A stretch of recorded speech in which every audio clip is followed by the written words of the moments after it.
नमस्कार दोस्तों, मिर्गी यानी अपास्मार के लिए यह जो कुष्मांड यानी पेठा कुष्मांड अवलेह बोला जाता है, बहुत ही बढ़िया और कारगर इसका प्रयोग होता है। लेकिन देखा मैंने YouTube में कहीं पर भी एक बेहतरीन तरीक़ा से दवाई इसका बनाने की विधि बताया नहीं गया, तो मुझे लगा कि चलो एक वीडियो में बना करके डाल देता हूं, ताकि अगर आपको कभी बनाना पड़े तो आप इस वीडियो को देख करके बना लीजिए। तो सबसे पहले आप पेठा लेके आइए, इसके गुदी और छिलका, बाहर के छिलका और अंदर के बीज को निकाल करके फेंक दीजिए और छोटे छोटे पीस करके इस तरह से आप मिक्सी में इसको ग्राइंड करिए अच्छी तरह से। और उसके बाद इसके जूस को निकाल करके आप इसको तैयार करिए। वीडियो को पूरी तरह से देखिएगा। अगर आप मेरे पेशेंट हो और अगर मैंने आपको बोला है कि इस तरह कैसे आप इस कुष्मांड अवलेह को आप तैयार कर सकते हैं, तो इस वीडियो को से आपको समझ में आएगा। दोस्तों, जो ये सफ़ेद पेठा है, ये आयुर्वेदिक दृष्टि से शीतल यानी ये ठंड प्रकृति का होता है।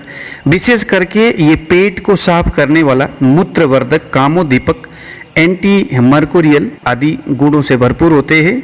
यह मोटापे और डायबिटीज आदि रोगों में भी बहुत अच्छा फ़ायदा देता है।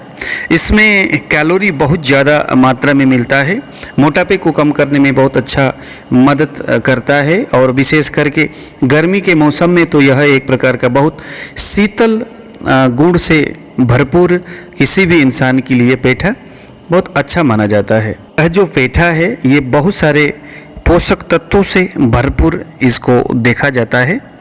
बहुत सारे खनिज और विटामिन जैसे vitamin C, vitamin B1, B3, riboflavin, niacin और थियामिन जैसे विटामिन्स इसमें मौजूद होते हैं। इसके अलावा पोटासियम, फास्फोरस, मैग्नीशियम, जस्ता, कॉपर, सेलेनियम, मैग्नीज, कैल्शियम और सोडियम जैसे भी इसके अंदर पोषक तत्व विटामिन्स इसमें पाए जाते हैं। इस फल में पानी की मात्रा 96% होता है, इसीलिए गर्मी के दिनों में बहुतायत इसका प्रयोग करते हैं। इस फल का सेवन करके स्वस्थ कार्बोहाइड्रेट, प्रोटीन और विशेष फाइबर इस फल के माध्यम से अच्छी तरह से आप बहुत सारे पोषक तत्वों के साथ आप प्राप्त कर सकते हैं। आप देख रहे हैं जिस तरह से हमने अभी इसके छिलका को काटा, बीज को निकाल करके फेंका, ग्राइंड किया, इसके उसके बाद निचोड़ करके रस को अलग किया और उसके छिलका को हमने अलग किया।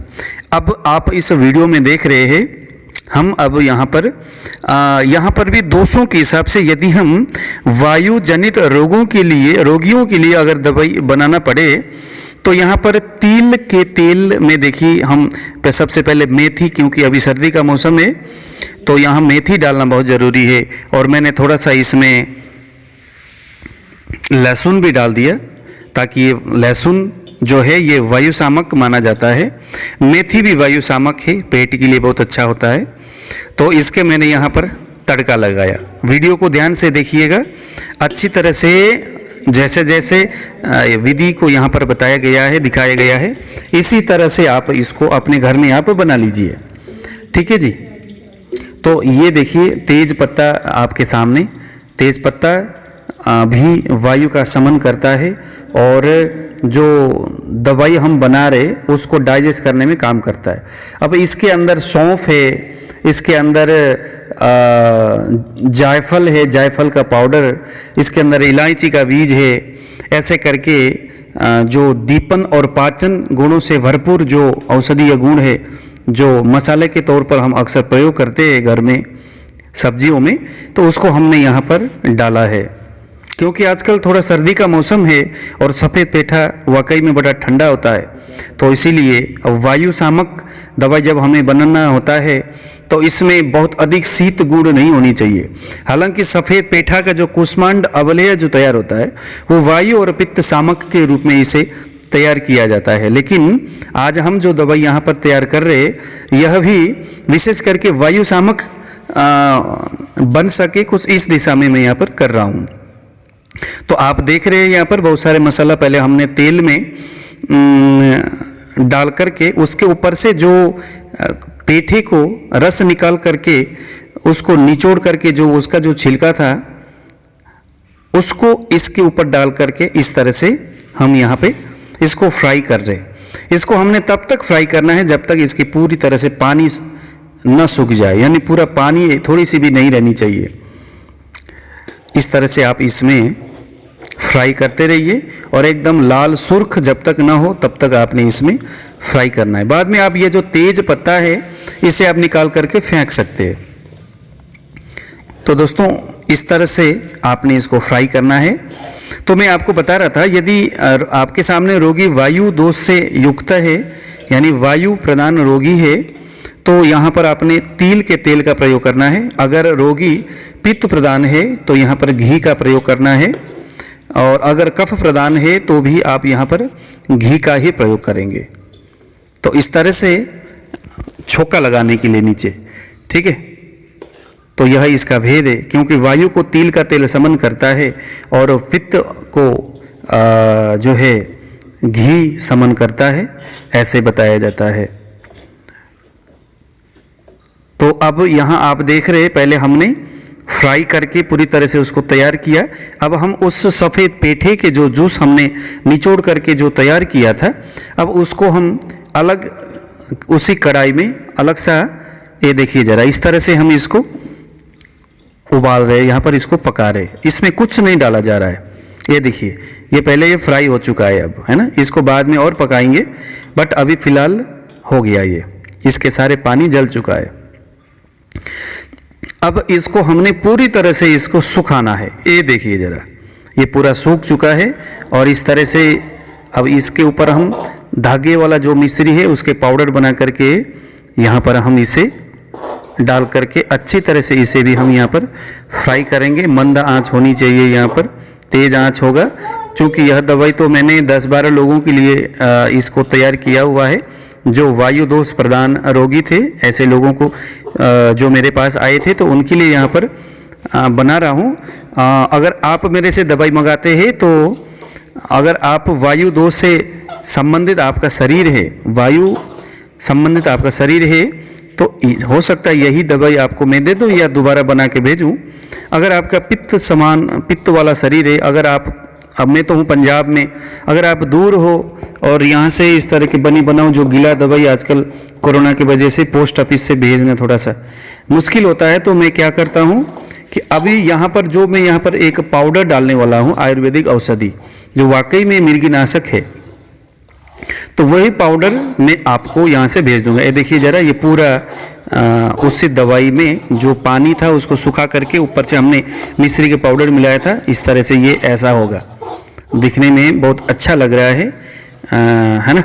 ये अच्छी तरह से फ्राई होने के बाद अब मैं इसके ऊपर डालूँगा वही जो मैं अभी हमने जो फ्राई किया था, इस पेस्ट को, जो हमने सफ़ेद पेठे का जो हमने छिलका उसको फ्राई किया था तेल में, उसको हमने यहाँ पर प्रक्षेप किया। अब उसके बाद यहाँ जो हम सबसे बेहतरीन मिर्गी शामक दवाइयों को यहाँ पर कम से कम भी 45 प्रकार की, ये देखिए जड़ी बूटियाँ इसमें है, बहुत दुर्लभ है, कुछ ऐसे है। तो यह जो दवाई है यही इसका खास प्रक्षेप द्रव्य बोलते हैं इसको।